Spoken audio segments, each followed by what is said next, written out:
अस्सलाम वालेकुम नाज़रीन इकराम, मियां सैफुर रहमान हाज़िर खिदमत। उम्मीद आप खैरियत से होंगे और आप ही मेरी सोर्स ऑफ इंफॉर्मेशन है और आप ही मेरी सोर्स ऑफ इंस्पिरेशन है। रिमेंबर इट, मैं कोई अपने आप को अकले कुल नहीं समझता, जिस तरह के हमारे वज़ीर आज़म इमरान खान खुद को समझते हैं।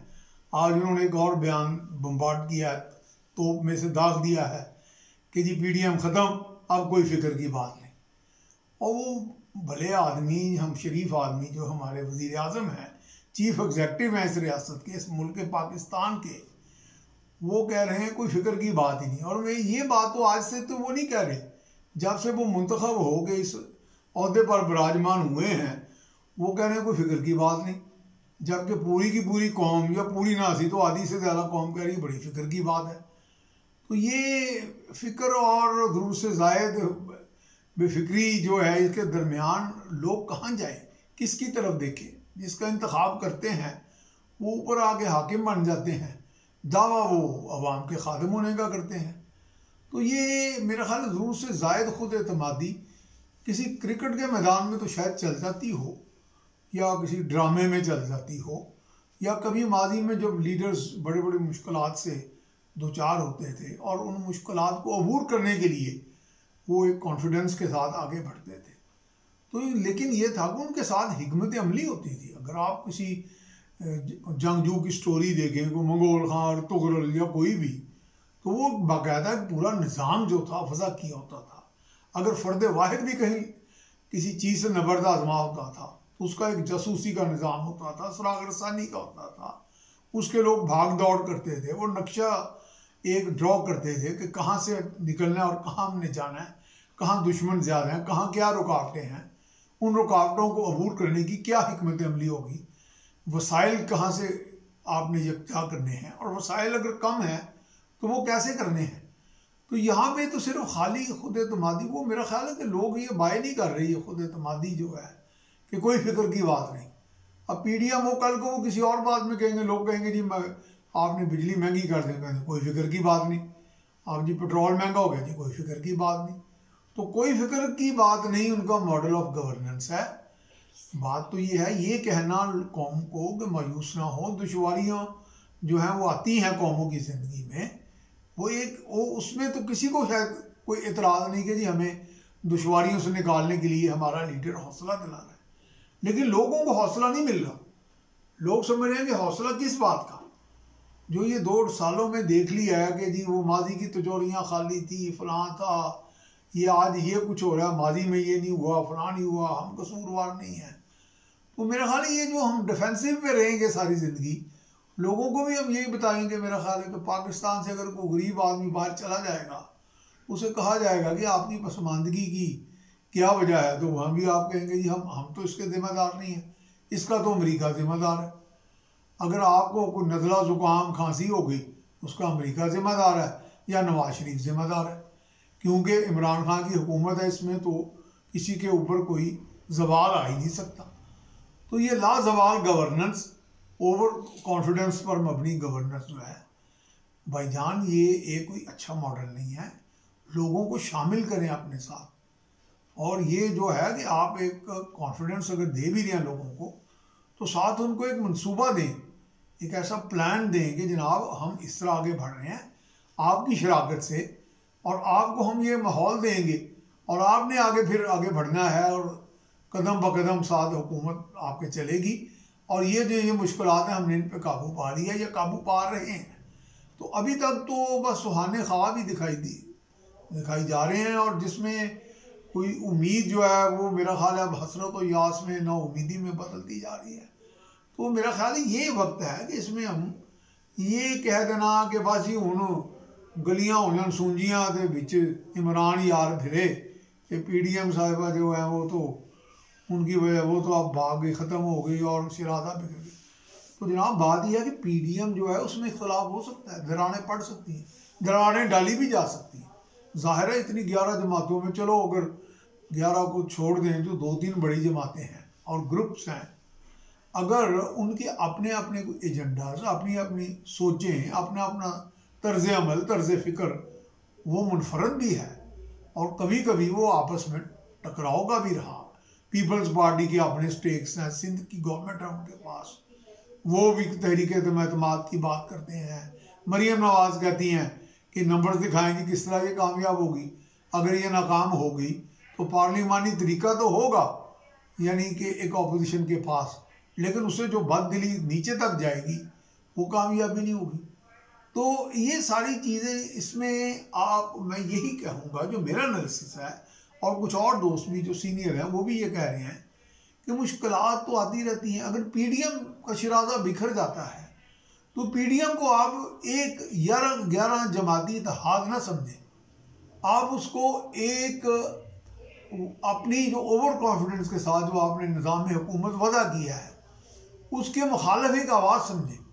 वो आवाज़ नहीं ख़त्म हुई, वो आवाज़ बुलंद होनी है, आज पीडीएम की शक्ल में, कल कोई एमडीपी की शक्ल में या किसी और शक्ल में, क्योंकि लोग मायूस हैं।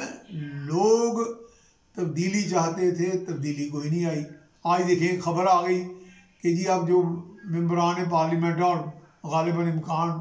गालिब इम्कान यही है कि वो जो हुकूमती अरकान होंगे उनको पता नहीं कितने कितने करोड़ और इतने को, मुझे फिगर का मैं कह रहा हूँ कोई गलत ना बयान कर दूँ, तो इतना मिलेगा। तो ये तब्दीली है। इसी बात को तो आप चैलेंज करते थे, इसी बात को तो आप तनकीद करते थे। तो जनाब ये है कि आप कॉन्फिडेंस ओवर कॉन्फिडेंट इनसे बाहर आएँ, और मेरा ख्याल है कि आप संजीदगी से हुकूमत चलाएँ, मशावरत करें, मुखालफों से भी करें। तो नॉलेज जो इन्फॉर्मेशन के बारे में तो दुनिया कहती है कि seek knowledge from wherever you can. अगर आपको एक चपरासी से, मैं तो हमेशा इस बात का कह रहा हूँ कि अगर आपको एक बज़ाहिर एक बड़ा अनपढ़ नाखानदा बंदा मिलता है, उससे भी मशवरा कर लें, उससे भी पूछेंगे भाई मैं इस मुश्किल में हूँ, कौन इस मुश्किल में है, आपके पास कोई तदबीर है। तो इस मुल्क में अभी भी इतने इतने काबिल लोग हैं हर शोबा है ज़िंदगी में कि जिनको आप लें, और अपोजिशन में भी हैं और उनके तजर्बाकार लोग हैं, जैसे कि इसहाक डार हैं, वो मेरे ख्याल पाकिस्तान के इतने काबिल और कामयाब फाइनेंस मिनिस्टर शायद ही हों जिनके पास इतनी गुडविल थी उनकी बैनुल-अक़वामी सतह पे कि पाकिस्तान को भले भारत की प्रोपेगेंडा की वजह से दुनिया पसंद ना करे, उसको बड़े प्रोजेक्ट्स के लिए पैसा ना दे, लेकिन उनकी इतनी गुडविल ज़ाती इनफरादी थी जिसकी वजह से मुल्क की थी कि वो जहाँ से चाहे पाकिस्तान को बैनुल-अक़वामी और बैरूनी सरमाया ला के देने की पोजीशन में थे, और जिसकी वजह से इकनॉमिक इंजन हमारा कामयाबी से चल रहा था और लोगों की उसमें शिरकत थी, लोगों को उसकी शराकतदारी थी, लोगों को उसमें शेयर मिल रहा था, अपनी इस प्रॉस्पेरिटी में आगे बढ़ रहे थे। तो ये शेयर्ड प्रॉस्पेरिटी का जो है ना विजन, ये पाकिस्तान में भी लागू होना चाहिए। अब वो वक्त आ गया है, अब छोड़ दें माजी को, अब आगे बढ़ें, लोगों को अपना हिस्सेदार बनाएं, और बजाय कि हम सिर्फ यही कहें कि बस ये कोई फिक्र की बात नहीं, ये हनोज दिली दूरस्त वाली बात, ये नहीं ठीक। ये हनोज दिली दूरस्त नहीं है, ये पीडीएम ना सही, पीडीएम 100 दफ़ा पारा हो जाए, वो सेंटीमेंट मौजूद है जो हुकूमत से नाला है और जो समझते हैं कि जनाब ना तब्दीली आई और माजी के तमाम घिसे पिटे जो गवर्नेंस के सिस्टम थे वो दो असर नौ पॉलिश कर के और वो दोबारा मुतारफ़ कराए जा रहे हैं, वही सिस्टम, वही बेढंगी चाल। तो बेढंगी चाल के ख़िलाफ़ तो लोग शायद वोट दे रहे थे, तो ये उन्होंने इसीलिए वोट दिया था। अब ये चीज़ों से हम निकलें और एक अच्छा संजीदा निज़ाम लाएं, लोगों को उसमें शामिल करें, और आगे बढ़ने के लिए हम अब इस वक्त ये सारी सूरत हाल के अंदर एक और बहुत बड़ी खबर जो है वो गर्दिश कर रही है, आज के अखबारात में, यूट्यूब चैनल्स में भी चली, हमारे कुछ दोस्त उसमें बढ़ चढ़ कर बात भी की, कईयों ने अंदर की बात बताने की भी कोशिश की, हालांकि अंदर की बात भी ज़्यादातर क्या सराही होती हैं। मुझे खुद 36-37 वर्ष हो गए हैं एक बहुत बड़े मीडिया हाउस के साथ मुंसलिक हूँ, उनका चीफ रिपोर्टर रहा, चीफ इन्वेस्टिगेटिव रिपोर्टर रहा और एडिटर रिपोर्टिंग रहा, जो आजकल भी मैं किसी इस अहदे पे फायद हूँ, कॉलमिस्ट रहा, और मूवमेंट भी बढ़ रही बैनुल-अक़वामी मुल्क के अंदर, लीडर्स ऑफ अपोजिशन, हुकूमत, चीफ एग्जीक्यूटिव्स, जर्नल, जजेस, सबको मिलते रहे। तो अंदर की बात हमें भी मिलती रही कभी कभी, लेकिन इतनी अंदर की बात हमेशा तो नहीं, हर डुल रही होती ऊपर आसमानों से कोई बारिश की तरह ऊपर उसके कतरे बह रहे हैं तो उसमें जाके हम नीचे कटोरा रख देते हैं अंदर की बात। तो मेरा ख्याल है ये क्यास रहियाँ भी अगर छोड़ी जाए तो बात को मोटी मोटी कर लेते हैं। तो उसमें ये बात है कि जो साबका ISI चीफ थे हमारे जनरल असद दुरानी, अब वो भी कहीं गद्दारों की लिस्ट में तो नहीं आने लगे। ये गद्दारी के सर्टिफिकेट और गद्दारों की लिस्ट बहुत बड़ी होती जा रही है। लेकिन मेरा ख्याल है कि वो कुछ तो उनके डांडे मिलते हैं ना हर ऐसे इक़्तिदार, असल ताकत के ऐवानों में, कि वहाँ वो उनको आसानी से कुछ बुरा नहीं होने देंगे। वो कि इसी हाल में उनका नाम जो है वो जारी रहेगा। और उस पर आ भी गया कि जी उन्होंने मुल्क के जो मफाद में हमारे ख़िलाफ़ काम करने वाली क़ुव्वतें हैं, रॉ है, दीगर, उनके साथ मिल के उन्होंने कुछ इस तरह की किताब लिखी, स्पाई क्रॉनिकल्स वगैरह। तो इस मौके पे कुछ लोग ये भी कह रहे हैं कि जनाब नवाज शरीफ साहब जो थे उनका फिर क्या कसूर था। जनरल दुरानी साहब ने तो बीन स्पिल्स कर दी, यानी भांडा फोड़ दिया। जब उन्होंने कहा तो वो डॉन लीग्स बन गए और ज़ेर ताब आ गए। और ज़ेर ताब तो आना ही था, जाहिर है कि वो एक कमज़ोर नौजवान सिस्टम का हिस्सा थे, इस सेटअप में मौजूद थे। जबकि मैं इस वक्त नाजरीन आपको याद कराना चाहूँ, अगर आपकी मेमोरी साथ दे, तो 2 या 3 अगस्त गालिबन 2015 में डॉन में इतना मोहलक आर्टिकल शाया हुआ था। मोहलक इस हवाले से, यानी मोहलक यानी मुल्क और कौम के हवाले से कह लेंगे, सिक्योरिटी का जो हमारे यहाँ बहस चल रही है उस हवाले से, कि उसमें उन्होंने वाज़ेह तौर पे लिखा था। और डायरेक्टर जनरल FIA तारक खोसा, जिन्होंने तफ्तीश की थी मुंबई अटैक्स के अंदर पाकिस्तानी प्लेयर्स की, उन्होंने कहा था कि जी Mumbai attack was planned and launch from Pakistani soil. और थट्टा में इन लोगों ने, जिनके बारे में डॉन लीक्स में भी जिक्र आया कि बाकायदा ये डॉन में शाया हुआ था उनका मजमून, वो तफ्तीश के सरबराह थे उसका भी।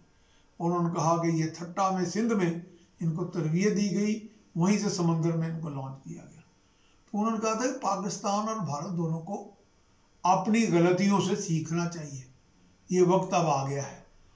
और मेरा ख्याल है कि मैं भी ये दस्तबसरा गुजारिश करूँगा वज़ीर-ए-आज़म इमरान खान को, क्योंकि वो कप्तान की और ड्राइविंग सीट पे बैठे हैं, वो लॉन्चिंग पैड पे बैठे हैं, कि जनाब अपनी गलतियों से सीखें। इस और ओवर कॉन्फिडेंस में हमें धोखे में ना मारे ना खुद को, इसमें से निकले, इस इंटॉक्सिकेशन में से। ये जो नशा है ये खुद एतमादी का, ये हमारे अमराज की दवा नहीं है, यकीनन ये हमारे अमराज की दवा। शायद कि उतर जाए तेरे दिल में मेरी बात। खुदा हाफिज़।